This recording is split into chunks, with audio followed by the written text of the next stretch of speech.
Hello and welcome to the Paragon of Play podcast. I'm your host, Jessica Spice, and today we have a very special guest. We have Hannah Benn. Hannah Benn is the face of the new play-based education blog and Instagram account, Wonder Over Worksheets. She is an early childhood educator with over 10 years of experience and is currently teaching kindergarten in a public school. She is the mom to 2 boys and does a lot of fun play-based stuff with them at home. And today we're going to be talking about risky play. Hello, Hannah. How are you? I'm good. Hi, Jessica. Thanks for having me. Thank you for coming on. So our topic today is risky play. Do you want to go ahead, Hannah, and tell us a little bit about what that is or what that means? Yeah, sure. So risky play is when a child pushes themselves and experiments with what might happen without actually knowing a specific outcome. So it could be climbing a tree a little bit too high, building a tower and letting it fall over. Maybe you've built a rope swing and you're testing out all of those knots to see if you actually can hold your weight. Great. And so someone might be thinking, okay, why are we talking about risky play today? So why is risky play something that early childhood educators and primary teachers and even teachers of older students, why is that something we need to be talking about and learning about? So when you think about a child, naturally, they take risks in all areas of life. They're always risk takers, trying to test the boundaries and limits of everything we give them. And it's often, as parents and educators, that we're the ones stopping those risks and making them take that step back. Mm-hmm. But really, it's such a natural thing for them and such a valuable part of our development because it really teaches so many things through those risks that you take. Awesome. Okay, so when I say risky play to some educators, they immediately think, oh, you're talking about like children fighting with knives or poking themselves in the eyes with sticks. I think there's very much a negative stigma around the word risky. And so, for sure. Yes. So what is your response to that, or to someone who says, oh, well, when you say risk, that sounds like something we shouldn't even be doing? Yeah, so risky play doesn't mean things that cause harm to a child or things that put them in harm's way or could cause an unnecessary danger to them. As a parent and educator, you need to recognize something that could be harmful. And yes, definitely shut those things down. But it's about letting your child push a boundary that you might have stepped in when maybe you don't necessarily have to. Maybe you can wait an extra few minutes and see if they can solve a problem on their own, or maybe that block tower falls over on them and it was a little too high, and that just teaches them how to make a different base the next time or go about their tower a little bit differently. So shutting it down actually stops a child from naturally discovering some of those outcomes on their own, and it's a really unfortunate thing that it's become such a normal thing for parents and educators to do. It's gotten its own term, helicopter parenting, and I have myself had a fair share of those moments, but it's really important just to recognize the value and the importance of risky play and letting your child take risks in a way that won't endanger them, but will allow them to learn and discover things in a way that they might not have if you just stopped the play right then and there. For sure. And I think I can definitely relate to that. Like back when I was a new ECE, I was young myself, like I was a young parent myself, and maybe I didn't have, a whole lot of experience. And I would often go, oh, we can't build a tower that's taller than our shoulders, or, oh, you shouldn't walk along that log, you could fall. I look back on a lot of those things that I said and a lot of the play I prevented when I was young, and I definitely go, oh, well, what happens if the tower is taller than their shoulders, or so what happens if they fall off the log? Like, I think about how the risk could have outweighed the benefit. Yeah. I like what you just said there. You said preventing the play. I really like that because that's essentially what we're doing when we step in, because we think we're helping them be safe when really we're preventing them from learning or playing in a way that's organic and natural for them. Mm-hmm. And like, what was the risk? Oh, they fall over and they're like, ow, that hurt. Like, they're not going to Exactly. die. I haven't heard of too many block-related injuries, but There could be injuries, but I don't think they're going to pass away because, the yes, tower was taller than their shoulder. yes, And no, stuff. none that are substantial. Yeah. So I guess recognizing that sometimes they might get a little hurt or maybe they'll get bumped and bruised, but is the benefit outweighing the risk? I Yeah, guess. I think that's really important because if I think back to my own childhood, I definitely got the bumps and bruises along the way, but it helped me learn so much. And without those things, I just wonder what I would be like today. Would I take these risks that I take in my adult life without having learned how to take risks as a child? Mm-hmm. And I guess it could help in, yeah, really defining for a child what is an appropriate risk or what is not an appropriate risk. So, touching on that, could you maybe give us an example of what a good example of risky play and then an example of a risk that you might shut down or stop? Okay, so the other day, my 9-year-old wanted to build a rope swing, so I gave him the rope and he was tying 1,001 knots, and I had no idea if it would hold his weight, but he took that risk and he took that first swing, and his knot actually did hold, which was remarkable, because it was a lot of knots in one. But I didn't shut it down right away, even though he had the chance of falling. There was a good chance, but it wasn't too high up, and if he had fallen, it wouldn't have caused a great injury. So having him test that was just him learning so many different areas of so many different things. He tested science and physics and math all in one. It was wonderful to watch him learning and testing all of those things.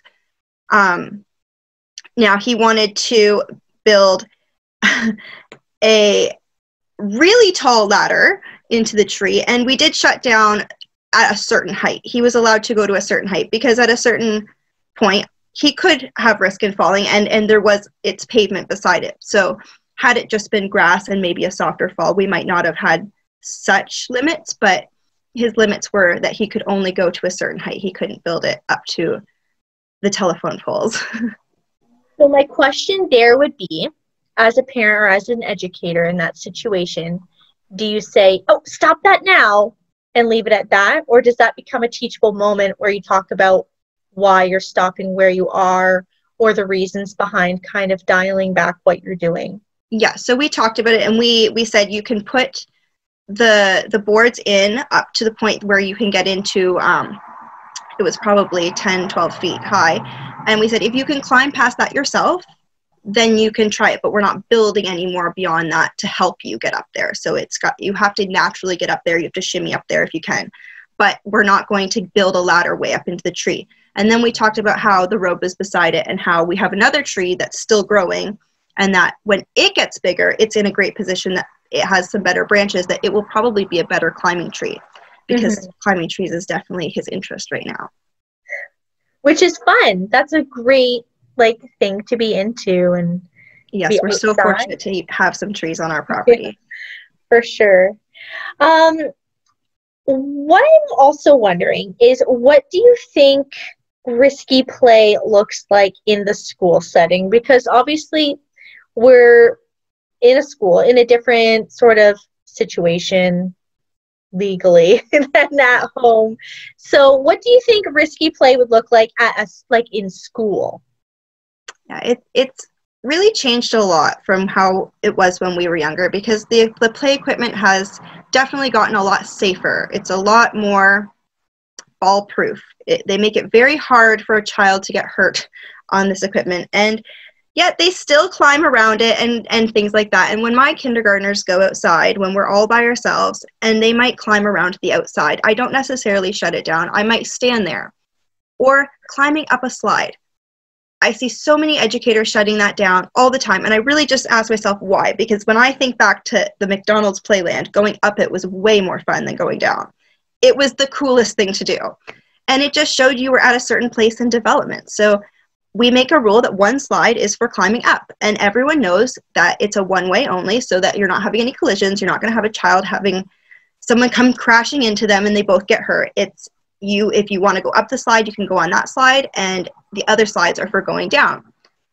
And almost every child wants to be the one to try and go up it. And when they master that, the look of excitement and just joy and the cheers from their classmates is just, it's so wonderful to watch. I'm glad that you brought up climbing up the slide, because the moment you brought up play equipment, I was like, oh, we have to talk about climbing up the slide. Yeah, because a lot of people think I'm crazy when I let them do that. And I have a lot of educators actually try and shut me down, but I've had to fight my battles and just try and say I see an importance here, and I have made it as safe as I possibly can, and I'm there supervising. So I have removed a lot of the harmful risks, whereas I'm still providing them an area of risk that they want to take. Yes, I love that. Like, what a beautiful challenge for your body to try to climb up the slide. Like, there's problem solving that's going on there. The thought process of how can I get myself up this flat surface? Like, what am I going to have to do? How do I need to manipulate my body to accomplish this task? Like, it's and they all have such verbal discussions. Like, they're comparing the bottoms of their shoes. Someone tries it with socks versus bare feet, and then they're just experimenting all these different forms and ways that they could go up the slide, and they're working together, and they're discussing, and they're challenging each other and questioning everything. And it's such a literacy experience as well, and you'd never imagine it from climbing a slide, but yet there's so many different things that are coming about when they're doing something so simple like climbing up. Yeah, it's really neat. There is an example I was saying to Hannah before we started recording, and I just wanted to bring it up during this episode, was a memory that I have from when I was young. I'd say about 10, and we went out and visited my grandpa all the time, and he lived out very far into the country, and there was scrap metal and scrap vehicles and all sorts of stuff on his property. And I will always remember being 10 with my two brothers, who probably would have been 8 and 6, and we went and found a lawnmower, like a push lawnmower that didn't work and was like thrown in the scrap pile. And we found a steering wheel off of probably a riding lawnmower, and we found some like straps and rope to attach the steering wheel to the old scrap, sharp, beat up lawnmower. And we rode the lawnmower, no helmets on, down a hill, and we took turns. It eventually started falling apart as we were riding it. And I'm just thinking about how the level of risk was probably quite high in that play, but the value in it was the learning experience and the cooperation, and it's a memory that like I'll always have. So maybe we wouldn't necessarily play in scrap metal today. My parents were not present. They were somewhere else. They were probably parents ever present back then, though? No, in the 90s, I feel like it was like, what's that show? Charlie Brown. You just never see the parents. Yeah, it was all risk. It was just risky play 24/7. Somehow we survived, and somehow I survived writing down sharp scrap metal piles. Well, that's just it. We all survived. There were some bumps and bruises. Everyone wanted to be that person who just like had to get cheered their way as someone carried them off the schoolyard because they were hurt. But it was kind of exciting and fun, and we all enjoyed it, right? Like, you think back and it's just such a thrilling thing to think about all of the things that we did when we were young. Mm-hmm. Now, if there's an educator listening right now and they have never allowed students to kind of take more physical risks, and they want to try to embrace that going forward in the new school year or in the new season, what's a piece of advice that you would give to them to help them to feel more comfortable with letting students take some physical risks? I think recognizing and acknowledging the value and importance of it is the first step, because once you see how important it is for development and how it's shaped you as an adult, I think you can start to see some of those areas that you might have shut down or those activities you might have shut down, and maybe assess them a little bit differently and through a different lens, and look at them and say maybe you can remove a few of the high danger risks while still allowing the activity to go on with minimal risk. So yeah, just redefining different activities, looking at them through a different lens. I think that's the first place to start. That's great. Some educators might think my job is to implement or to follow a curriculum. How is this concept or this idea of allowing risk in play, what does that have to do with my job? How am I still following the curriculum when I'm promoting or allowing or embracing risky play outdoors? It's the same argument we have in full day kindergarten with a play-based or inquiry-based approach to learning. It's that, can learning happen while they're playing or while they're doing something that doesn't necessarily look like work? And it's like when we go back to the slide example, how much literacy happened in just that activity? And the swing, how much physics and math and science went into the thought and the implementation of that activity. So I think if you really look at the activity and pull it apart, you can find areas of all parts of development and all curriculum areas within them. You just have to look for them and have that attitude that learning can happen in ways that are not worksheets. Surprise, surprise. It can't only be, yeah. How are we going to teach physical literacy and physics and problem solving and communicating our comfort level to others on a worksheet? Someone probably has tried. Oh, I'm sure there they have. There are worksheets for it.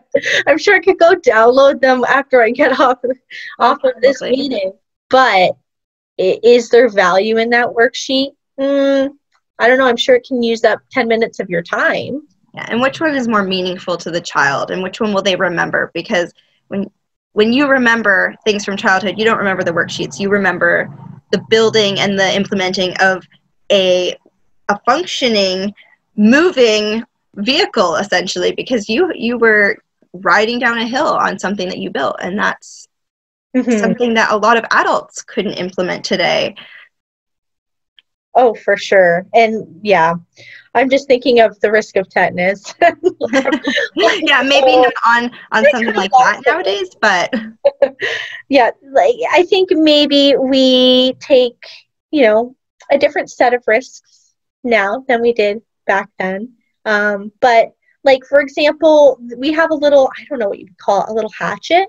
And when we took our Christmas tree outside, once it was all dried out, William really wanted to cut the tree in half with a hatchet. So he sat out there for like 2 hours one day, just beating the heck out of this tree with a little hatchet. He wasn't able to cut it in half, but he then went around to other trees and started like chopping up my trees. But then he got to see like the sap run out from within the tree, and like, why does this tree have, sap coming out of it, but this tree doesn't? Or like, why does the inside of this tree look different than that tree? Like, letting him go around and pretend to chop my trees down like he was in Minecraft just turned into this really cool little but instead of sitting at a video game playing Minecraft, he's doing it in real life. So that's even better. Yes, yeah. And so I'll just tell everyone listening, the reason I thought of Risky Play as like a fun episode to do with Hannah. Hannah's a neighbor of mine, and I drove by and they were putting up a swing with a skateboard as the base. And my first, I think I pulled over and said, like, is that safe? Or like, of course it's safe. I said something like, is that safe? And if it's not, we'll just have to try again and put it up a different way. Why was that my first thought? I don't know. But no, we got the label early on as free range parents because we definitely let our kids take a lot of risks that a lot of our friends do not let their children take. But our children are still well and going strong today, so they're alive as far as I can tell. I saw them yesterday, so I can say that they loving the skateboard swing, getting higher and higher every day. Yeah. No, Hannah's little yard looks cool because it has like swings and ropes and wood and like all these things that you might go, oh my goodness, could someone get hurt on that? Well, instead of the first thought being, can someone get hurt? Maybe the first thought should be, what can they learn from that? Or like, how can they enjoy that? Every kid that walks by definitely has to stop and have their moment to look at it and things. It's definitely appealing to a young child to see because it has all the elements of play that they're craving and that they want. Oh, for sure. And so their little mouths are going, ooh, that looks fun. And I'm sure their little brains are going, ooh, what can we learn from that? Or like, Even wow, that looks like even a just fun. yeah, I gave them a little rope and they had a basket and they made a little pulley system, and a little 2-year-old was making off down the street with it, crying his little heart out because he had to have one, and his dad saying, "Oh, I'll make you one too." So it's really sweet to see that. I'm hoping that people are kind of inspired by it and maybe will kind of allow their kids to do these things when they see a little 3-year-old and 9-year-old playing on them and doing just fine. Mm-hmm. I think that's awesome. And I tried riding the skateboard swing, and I was nervous because it's been so long. When's the last time that I balanced on something, or like, It takes a lot of core strength. yes, it's amazing like how much that must like benefit them physically to have that movement and to balance in that unique way, And because especially I couldn't do it. yeah, especially with what's going on right now in the world. We're not all moving around as much as we usually are, and there's a lot more sitting and things. So yeah, the physical activity is definitely needed right now. So Yeah, for sure. anything to And get outside and get that physical activity in.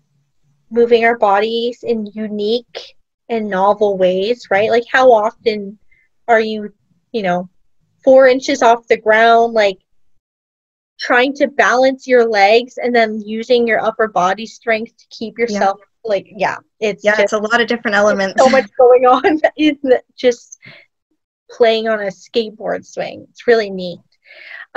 So kind of wrapping things up, I hope that whether it's an early childhood educator or like a teacher of older students, or maybe it's a home daycare provider or even a parent that's listening, maybe an administrator tuning in, I hope that we can all, and myself included, because I often go, oh, is that safe? Is that safe? I hope that we can all kind of switch our thinking to, oh, is that safe? To what can they get from that? I hope that that is a takeaway we can all come away with from this episode. Any final thoughts, my dear Hannah? No, just thank you so much for having me, and I hope that everyone can take a chance and have some risky play in their life. Great. I think old and young. If you're 30 and you can barely get out of bed in the morning without hurting your back, you can get on that swing too. I promise you, because I did it. All right. Thank you so much, Hannah, for coming on today. It was great having you. Thank you so much. And I will link Hannah's socials below. So she is Wonder Over Worksheets, Play-Based Education at School and at Home. I'll be linking her Instagram and her blog as well. And if anything else comes along, I will link it below in the description. All right. Have a good evening. Thank you. Bye. Thank you for tuning in to episode 2 of the Paragon of Play podcast. Find the links to Hannah's socials in the description box below. Before you go though, make sure to comment in the comment section and tell us, what are you thinking about risky play? Is it something you can integrate more of into your programming? Or are you feeling a little nervous still? Let us know and we'll talk about it. See you later!